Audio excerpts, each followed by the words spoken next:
OnePlus Z is a phone I'm extremely excited about, and I can already hear some people saying, why are you so excited about, a bog standard Android smartphone? Well, I'm excited because this is going to pave the way for better and cheaper smartphones in the Android world. So Ranyan, you're waffling, right? What? That doesn't make any sense.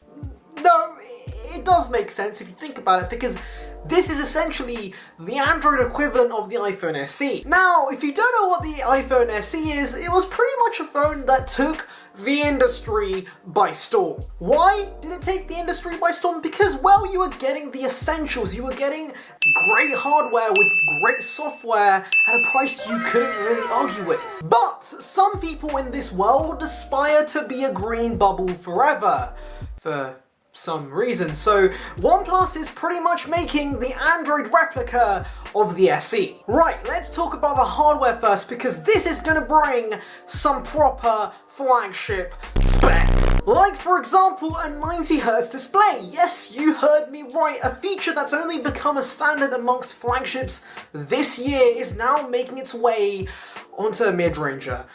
That is pretty crazy. Additionally, the CPU in the smartphone will be an overclocked version of the Snapdragon 765, and I can already hear Tim and John are back again, the Android haters. They're here to tell me that this will be no match for the speed demon that is the A13 Bionic, and this is a mid-range chip. But honestly, okay, raw performance does not correlate with day-to-day performance, and this should be more than acceptable for what most people do on a smartphone. This is still Snapdragon's second best offering this year, so couple that with 12 GB of RAM and a 90Hz display and you've got a certified beast. So the hardware is great for the most part, but what about the software? Well, here is where OnePlus trumps again, because they're all about speed. In fact, Mr. Pete Lau himself probably mutters the words, "I am speed," in his sleep, because he's dedicated his whole company to it. So we don't really need any leaks to tell us that this is going to be one of the best Android experiences in the world. It should be incredibly fast and it should be clutter-free. And finally,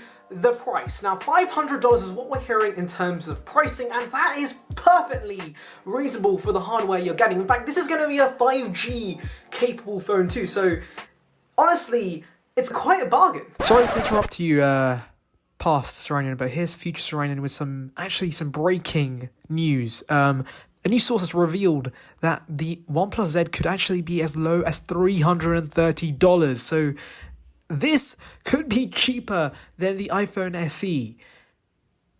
What? That is kind of mad. I can't lie. Okay, anyways, on with the video. The cherry on top of all of this, 3 years of timely updates. That is pretty much unheard of in the Android world. You're lucky to get 1 year of updates on a mid-ranger, yet OnePlus is offering 3. That's kind of mad. But you want to know what the best thing about the OnePlus Z is?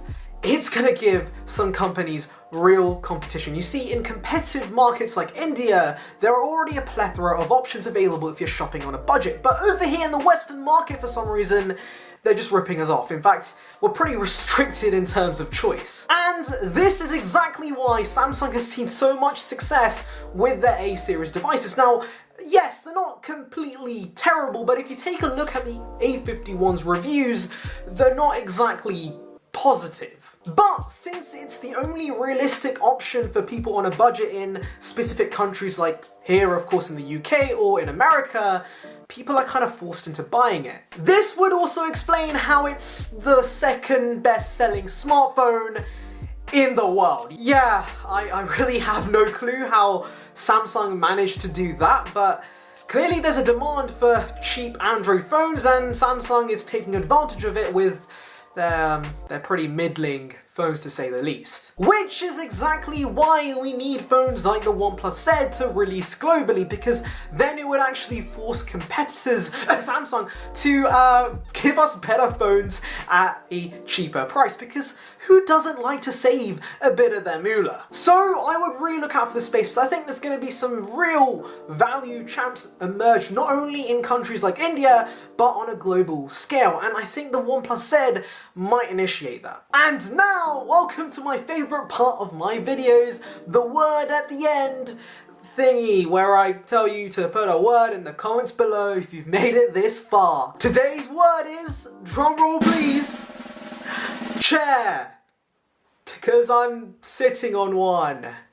I know that sounds like a joke, but I'm being serious. Today's word is chair, so yeah, put that in the comments below if you made it this far. And on that note, I'll end it here. Subscribe for a daily dose of tech, like if you enjoyed this video, and of course, feel free to share any feedback on the content itself because I'd appreciate it. Anyways, see ya peeps.